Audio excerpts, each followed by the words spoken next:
बाबा जी और हजूर जी की प्यारी साथ संगत जी, राधा स्वामी जी।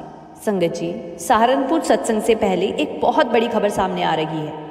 बताया जा रहा है कि सत्संग को लेकर एक ज़रूरी अपडेट आई है, इसीलिए सहारनपुर और रुद्रपुर सत्संग में जाने से पहले इस खबर को पूरा ज़रूर सुन लीजिएगा, क्योंकि ये जानकारी पूरी संगत के लिए बहुत ज़रूरी हो सकती है।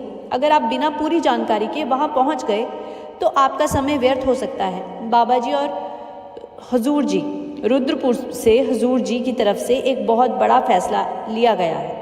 आखिर सत्संग को लेकर क्या फैसला हुआ है और क्या सच में सत्संग कैंसिल होने की खबर सामने आई है, इसकी पूरी जानकारी मैं आपको आगे बताने वाली हूँ। बस शुरुआत में आप सभी से एक निवेदन है कि कमेंट बॉक्स में राधा स्वामी लिख के अपने शहर का नाम ज़रूर लिखिएगा, और ये जो बाबा जी ने मुझे सेवा दी है इसमें मेरा साथ ज़रूर दीजिएगा। मैं जानती हूँ ये खबर सुन के आप सबके मन में सिर्फ एक ही शब्द गूंज रहा होगा, सुन फरियाद पीरा दिया पीरा, आँख सुनावा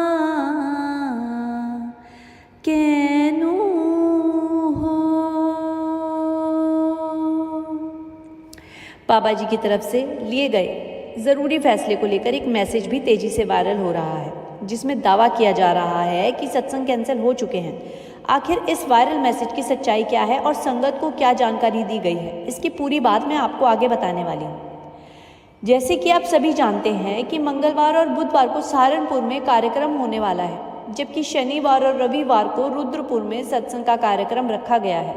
ये कार्यक्रम हर साल बार बार नहीं होते, बल्कि लंबे अंतराल के बाद सत्संग संगत को ये अवसर मिलता है। सहारनपुर में इस बार लगभग 2 साल बाद मौका आया है। वहीं रुद्रपुर में भी करीब 1.5 साल के बाद संगत को हजूर जी का सत्संग सुनने का अवसर मिला है। रुद्रपुर अब एक मेजर सेंटर के रूप में जाना जाता है और बड़ी संख्या में संगत वहां पहुंचने वाली है। इसके अंतर्गत आने वाली कई सेंटर लुधियाना एरिया से जुड़े हुए हैं, इसीलिए आसपास के क्षेत्रों से भी काफ़ी संगत हजूर जी का सत्संग सुनने के लिए रुद्रपुर पहुंचती है। इसी बात को ध्यान में रखते हुए रुद्रपुर के आसपास जितने भी छोटे छोटे सत्संग सेंटर आते हैं, उनके कार्यक्रम को लेकर भी एक ज़रूरी व्यवस्था की गई है। मेरी जानकारी के मुताबिक ये दायरा लगभग 100 किलोमीटर तक हो सकता है, लेकिन इसका सही दायरा कितना है ये आप कमेंट में ज़रूर बताइएगा मुझे। क्या ये 100 किलोमीटर है या 200 किलोमीटर तक का क्षेत्र इसमें शामिल होता है? आप अपनी जानकारी कमेंट में ज़रूर शेयर कीजिएगा। रुद्रपुर के आसपास जो भी सत्संग घर तक तय दायरे में आते हैं, वहाँ के रविवार वाले सत्संग कैंसिल रहेंगे।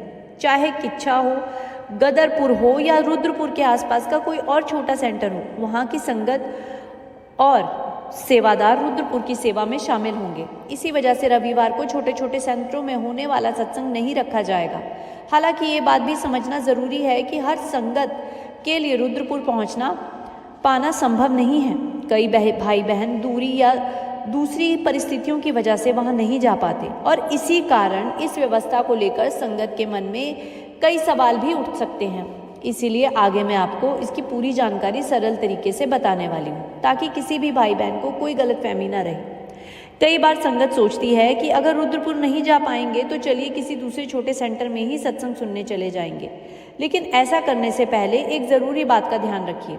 रविवार को सत्संग के लिए निकलने से पहले अपने सेंटर से पक्की जानकारी ज़रूर ले लीजिए कि वहाँ उन सत्संग होगा या नहीं, क्योंकि कई बार मुख्य सेंटर में बड़े कार्यक्रम के चलते आसपास के छोटे सेंटरों के कार्यक्रम स्थगित कर दिए जाते हैं। इसी तरह सहारनपुर के आसपास यमुनानगर, देहरादून और दूसरे कई छोटे छोटे सेंटर आते हैं। इसमें से कई सेंटरों में बुधवार को ही सत्संग होना है, लेकिन इस बार बुधवार को सहारनपुर में भंडारे का कार्यक्रम है और उसी दिन हजूर जी सहारनपुर में सत्संग करेंगे। इसीलिए सहारनपुर के आसपास जिस तय क्षेत्र में छोटे सेंटर आते हैं, वहाँ भी बुधवार को सत्संग नहीं होगा। इस क्षेत्र की दूरी कितने किलोमीटर तक की है, इसकी सही जानकारी अगर आपको पता है तो कमेंट में ज़रूर बताइएगा। इसे आप अच्छी तरह नोट करके रख लीजिए, क्योंकि ऐसी व्यवस्था आमतौर पर हर साल देखने को मिलती है। जहाँ किसी बड़े या मेजर सेंटर में सत्संग होता है, वहाँ डेरा को छोड़कर आसपास के लोकल सेंटरों में उस दिन सत्संग नहीं रखा जाता। दिल्ली में भी जब बड़ा कार्यक्रम होता है तो इसी तरह की व्यवस्था की जाती है। इसीलिए सत्संग के लिए निकलने से पहले सिर्फ ये सोचकर घर से मत निकलिए कि आसपास वाले सेंटर में सत्संग ज़रूर होगा।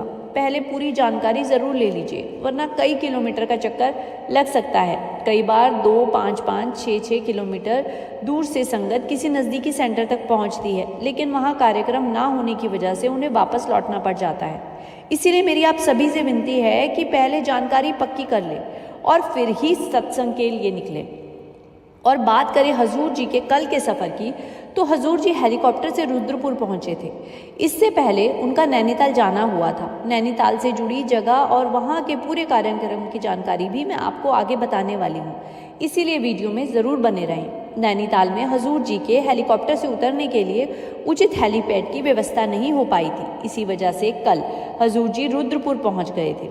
आज हजूर जी रुद्रपुर से नैनीताल गए हैं और 2 दिन बाद वापस रुद्रपुर लौटेंगे। फिलहाल आगे 2 दिनों का कार्यक्रम वही है। जहां तक बाबा जी की बात है, अभी उनके रुद्रपुर आने की कोई जानकारी नहीं है। हालांकि मालिक की मौज का कुछ कहा नहीं जा सकता। अगर आखिरी समय पर बाबा जी खुद कह दे कि मुझे भी जाना है तो बात अलग है, लेकिन फिलहाल ऐसा कोई कार्यक्रम सामने नहीं आया है। अब कुछ लोग ये सवाल भी कर सकते हैं कि बाबा जी रुद्रपुर क्यों नहीं आए, तो इस बात का जवाब बाबा जी ने इंग्लैंड में दे दिया था। बाबा जी ने साफ तौर पर कहा था कि उन्होंने अपनी जिम्मेदारियां हजूर जी को सौंप दी है। अब सारी जिम्मेदारियां हजूर जी की है और मेरी तरफ से कोई जिम्मेदारी नहीं है। बाबा जी ने ये भी कहा था कि अब मेरी मर्जी है, मैं कहीं जाऊं या ना जाऊं। इसीलिए अगर किसी कार्यक्रम में बाबा जी नहीं आते और हजूर जी ही वहां पहुंचते हैं तो हमें इसे लेकर किसी तरह का फ़र्क नहीं करना चाहिए। बाबा जी और हजूर जी के बीच कोई अलगाव नहीं है।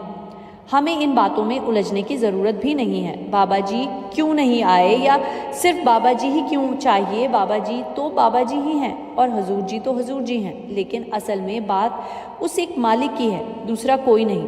वही एक शक्ति इंसानों में भी मौजूद है, वही जानवरों में भी है, आपके अंदर भी वही है और मेरे अंदर भी वही है। हम सबके भीतर वही एक ज्योति मौजूद है। बाबा जी भी कई बार इस बात को समझा चुके हैं कि असली फ़र्क पहचानने की ज़रूरत है, लेकिन जब तक हम उस ऊंचाई को पहचान नहीं पाते तब तक हम बाहरी रूप और नामों के फ़र्क में ही उलझे रहते हैं। कहने को तो हम कहते हैं कि हमें उस मालिक को पहचानना है, लेकिन असली पहचान तो बहुत दूर की बात है। महाराज की एक कड़वी सच्चाई ये भी है कि उनकी मर्जी के बिना हम उन्हें याद तक नहीं कर सकते। परमार्थ में हमें बार बार समझाया जाता था कि भजन सिमरन करना है, मन को साधना और मालिक की ओर ध्यान लगाना है। लेकिन ज़रा एक उदाहरण दीजिए, जब सपेरा किसी सांप को अपने काबू में करता है तो वो उसके सामने बीन बजाता है। जैसे ही बीन की धुन शुरू होती है, सांप का ध्यान उसी तरफ खींचने लगता है। वो धीरे धीरे उस धुन में इतना मगन हो जाता है कि सपेरा उसे आसानी से अपने नियंत्रण में ले लेता है। ठीक इसी तरह हमारा मन भी ऐसा ही है। ये भी एक तरह से उस सांप की तरह ही है जो कभी इधर भागता है और कभी उधर भागता है। एक जगह टिकना बैठना इसे जैसे आता ही नहीं। कभी पुराने विचारों में चला जाता है, कभी आने वाले कल की चिंता करने लगता है और कभी दुनिया की इच्छाओं के पीछे दौड़ने लगता है। ऐसे चंचल मन को संभालने के लिए मालिक को हमारे सामने एक सपेरे की तरह आता है। वो कोई अलग भाषा नहीं बोलता, बल्कि हमारी ही भाषा में हमें समझाता है, क्योंकि हम मन के अधीन हैं और मनमुख होकर जीवन भी जी रहे हैं। जब हमारा मन ही हमें चलाने लगे तो धीरे धीरे वही मन हमारे लिए परेशानी का कारण बन जाता है। लेकिन मालिक हमें उसी से बाहर निकलने का रास्ता भी दिखाता है। वो जैसे ही बाहरी बाह पकड़कर हमें सही दिशा में आगे ले जाता है और जब हम उस रास्ते पर चलना शुरू करते हैं तो धीरे धीरे हमारा भटकता हुआ मन भी शांत होने लगता है और हमारे नियंत्रण में आना शुरू हो जाता है। क्योंकि हमारी जो अवस्था होती है वो मनमुख वाली होती है। इसी मनमुख अवस्था में सद्गुरु हमें हमारी ही समझ और भाषा के अनुसार समझाते हैं और हमें क्या करना है और किस रास्ते पर चलना है। असल में करने और करवाने वाले तो सद्गुरु ही हैं, लेकिन जब तक हम मन के अधीन रहते हैं तब तक हमारी समझ सीमित रहती है। महाराज जी अक्सर उदाहरण देकर समझाते थे कि पशु पक्षी हमारे साथ इंसानों की तरह बातचीत नहीं कर सकते। गाय और भैंस की अपनी भाषा है, लेकिन हमें वो भाषा समझ में नहीं आती। जब तक कोई हमारी ही तरह हमारे बीच आकर हमारी भाषा में हमें समझाए नहीं, तब तक उस बात को समझना हमारे लिए बहुत मुश्किल है। ठीक इसी तरह वो मालिक भी धरती पर हमारे बीच आता है। मौला इंसान का रूप धारण करके हमारे बीच आता है और हमारी ही भाषा में हमसे बात करता है और हमें समझाता है। वो हमारे जैसा ही दिखाई देता है और हमारे बीच रहता है, खाता पीता है, सोता है और हमसे बातचीत भी करता है। लेकिन यही बात कई बार हमारी सबसे बड़ी भूल बन जाती है। हमें लगता है कि वो भी बिल्कुल हमारे जैसा ही है। इस समय जिस मौला की बात की जा रही है, इसका नाम गुरिंदर सिंह ढिल्लो है। मौला इस समय ढिल्लो के रूप में हमारे बीच विराजमान है। वो हमारे बीच आकर हमें समझाने का प्रयास करते हैं कि हम जन्मों जन्मों से माया की नींद में सोए हुए हैं और हमें उसी नींद से जागने के लिए सद्गुरु का मार्गदर्शन मिलता है। अगर कोई हमें सीधे सीधे किसी बात को समझाने की कोशिश करे तो शायद हमारी समझ वहाँ तक ना पहुँच पाए। इसी कारण सत्संग हमारे लिए इतना महत्वपूर्ण है, क्योंकि सत्संग के माध्यम से हमें वही बात हमारी भाषा और हमारी समझ के अनुसार समझाई जाती है और धीरे धीरे हमें अपने वास्तविक स्वरूप और उस मालिक की पहचान की ओर बढ़ने का रास्ता भी मिलता है। सत्संग वही कहलाता है जहाँ केवल उस एक मालिक के नाम और उसकी महिमा की चर्चा होती है। सत्संग का उद्देश्य सिर्फ बातें सुनना नहीं, बल्कि अपने भीतर की सच्चाई पहचानना भी है। जब हम सत्संग में बैठते हैं तो हमें अपनी वास्तविक स्थिति का एहसास होने लगता है और धीरे धीरे समझ आती है कि माया का प्रभाव हम पर कितना गहरा है। वाणी में भी अक्सर इस संसार को सपने के समान बताया गया है, लेकिन हम इस माया में इतने खो जाते हैं कि हमें ये याद ही नहीं रहता कि इस माया के ऊपर भी एक सच्ची दुनिया है और हमें एक दिन इस मोह माया से बाहर निकलना है।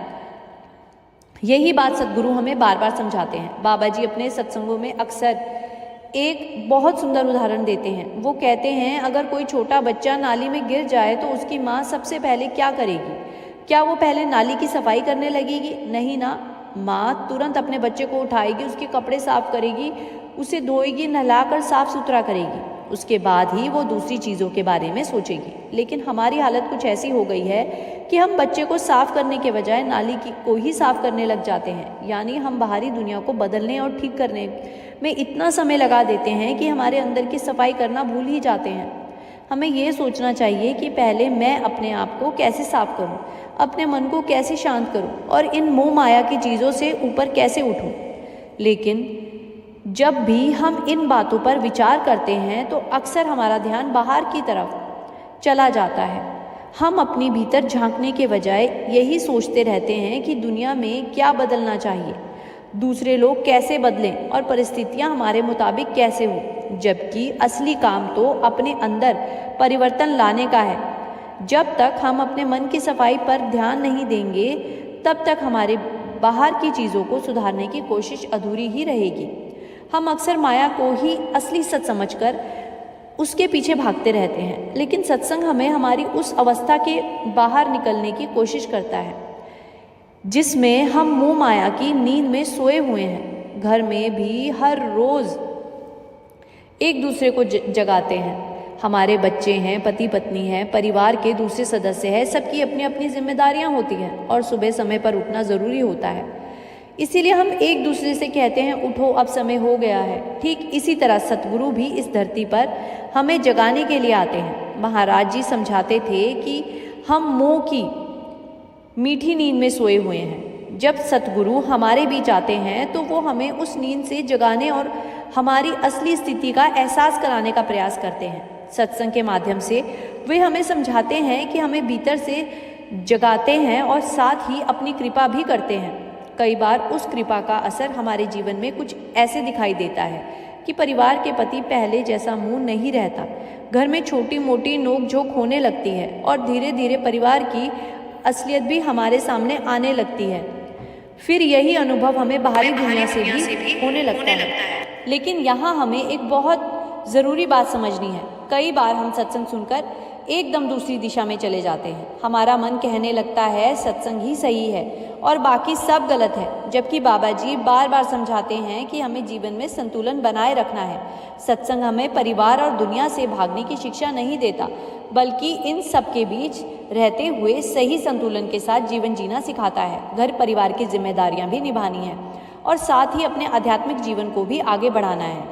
असली सीख यही है कि हम संसार में रहें, अपनी जिम्मेदारियां पूरी करें, लेकिन मन की पूरी तरह माया के हवाले ना करें। सत्संग हमें इसी संतुलन जीवन की ओर लेकर जाता है। हमें इसी संसार में रहते हुए अपनी जिम्मेदारियां भी पूरी करनी है। अगर हमारे कर्मों का हिसाब पूरा नहीं हुआ तो हमें दोबारा इस संसार में आना पड़ सकता है। वाणी में भी आता है कि हर व्यक्ति को अपने अपने कर्मों का हिसाब देना है, चाहे वो किसी के करीब हो या दूर।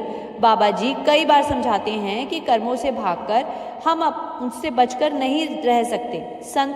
सत्संग के माध्यम से सद्गुरु हमारी उस आध्यात्मिक नींद को खोलने की कोशिश करते हैं, लेकिन कई बार हम खुद ही एक दूसरी अति में चले जाते हैं। जैसे ही हमें थोड़ा सा परमार्थ का स्वाद मिलने लगता है और अंदर से कुछ समझ आने लगता है तो हमें लगता है कि अब हमें संसार की बाकी चीज़ों से कोई मतलब ही नहीं रखना चाहिए।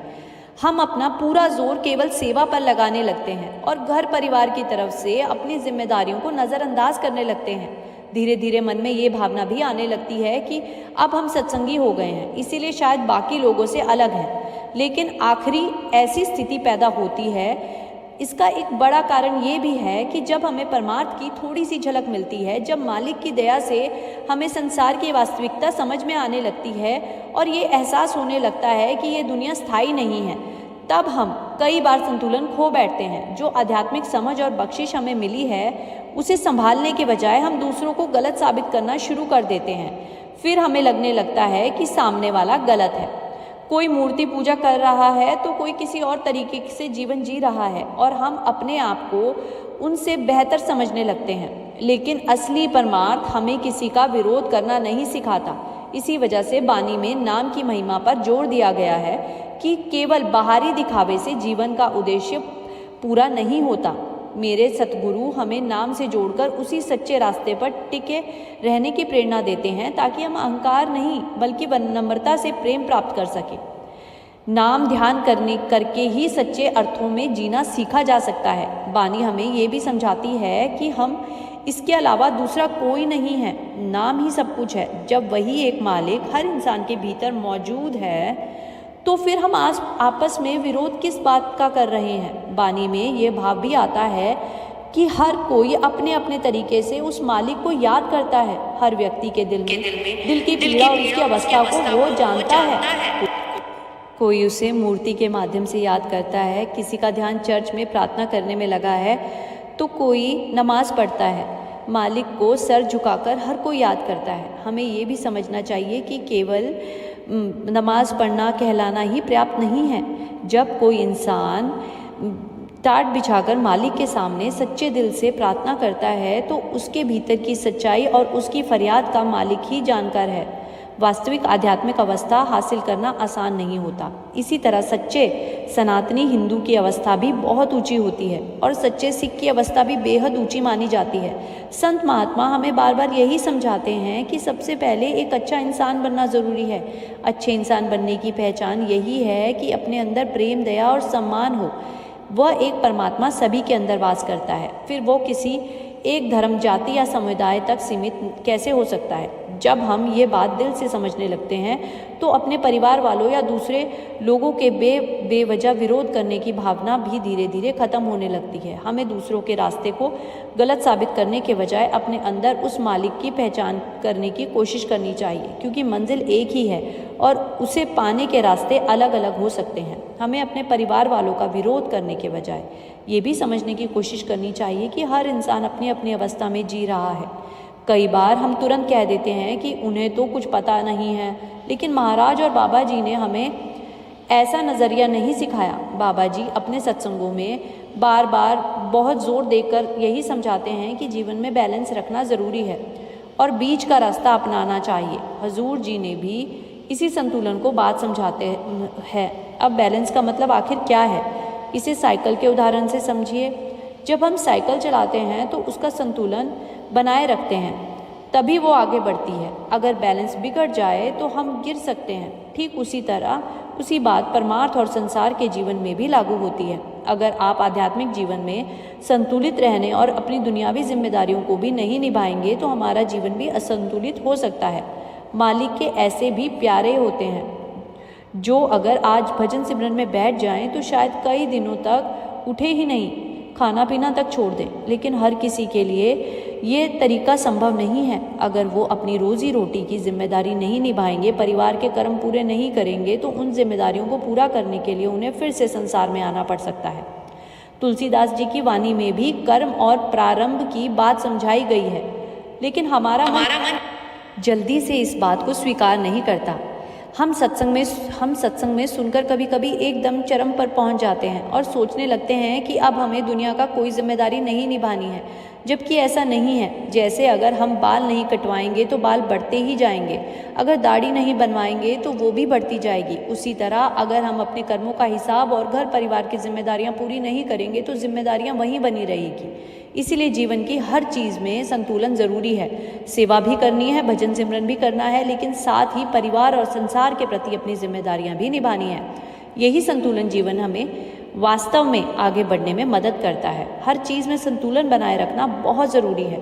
जैसे बहुत ज़्यादा बड़ी दाढ़ी भी हर किसी को अच्छी नहीं लगती और बिल्कुल कटवा देना भी किसी को अपनी पसंद हो सकती है, लेकिन कर्मों के मामले में ये बात पूरी तरह लागू होती है। जब तक हमारे कर्मों का हिसाब पूरा नहीं होगा तब तक उनसे बच कर निकलना संभव नहीं है। हाँ, सद्गुरु चाहे तो हमें उस पार ले जा सकते हैं, उनके लिए कुछ भी मुश्किल नहीं है। असली सवाल तो ये है कि उस अवस्था को हम अपने अंदर किस तरह संभाल पाएंगे और उसे पचा पाएंगे। इसीलिए सबसे ज़रूरी ये है कि हम संतुलन बनाए रखें। जब तक हमारे अंदर शब्द की पकड़ मजबूत नहीं होती, तब तक हमें अपने आप को उसी ऊंची अवस्था में समझने की भूल नहीं करनी चाहिए। कई बार ऐसा होता है कि थोड़ा सा आध्यात्मिक अनुभव या समझ मिलने लगती है तो हम तुरंत दूसरों को ज्ञान देने की शुरुआत करते हैं। हमें लगता है कि हमें सब कुछ समझ आता है, इसीलिए सामने वाले को भी इतना बताना चाहिए कि ऐसा करो या वैसा करो, लेकिन वास्तव में उस अनुभव को पहले अपने अंदर उतारना ज़रूरी है। सिर्फ थोड़ा या समझ में आ जाने का मतलब ये बिल्कुल नहीं है कि किसी दूसरे की अवस्था पर फैसला सुनाने लगें। बाबा जी की सीख यही है कि जब तक हमारी अपनी अवस्था ऊंची नहीं हुई तब तक दूसरों का उपदेश देने के बजाय खुद पर काम करना चाहिए। और जब इंसान सच में ऊंची अवस्था तक पहुंच जाता है तब उसे किसी को ये बताने की ज़रूरत नहीं रहती कि भजन सिमरन कैसे करना है या जीवन किस तरह जीना है। अगर हमारे अपने अंदर आग लगी हुई है तो हम उसे बुझाने के बजाय दूसरों के घरों की तरफ भागते फिरते हैं, तो फिर हमें समझदार कौन कहेगा। पहले अपने घर की आग बुझानी चाहिए, पहले अपनी अवस्था सुधारनी है, उसके बाद ही किसी और की चिंता करनी चाहिए। हम सभी के लिए यही सबसे ज़रूरी सीख है और दूसरों को बदलने से पहले अपने मन को बदलने की कोशिश करनी चाहिए। हमारे अपने मन में अगर जिम्मेदारियों की आग लगी हुई है तो सबसे पहले हमें अपनी जिम्मेदारियां निभाकर उन्हें ठीक करना होगा। जब तक हम अपने फ़र्ज़ को ईमानदारी से पूरा नहीं करेंगे तब तक मालिक की दया से सच्चे पात्र नहीं, बात अधूरी रह जाएगी। अगर हमें उस दया के योग्य बनना है तो बाबा जी की दी गई सीख और हुक्म में रहने की कोशिश करनी ही होगी। संगत जी, आज आपसे यही विदा लेते हैं। राधा स्वामी जी।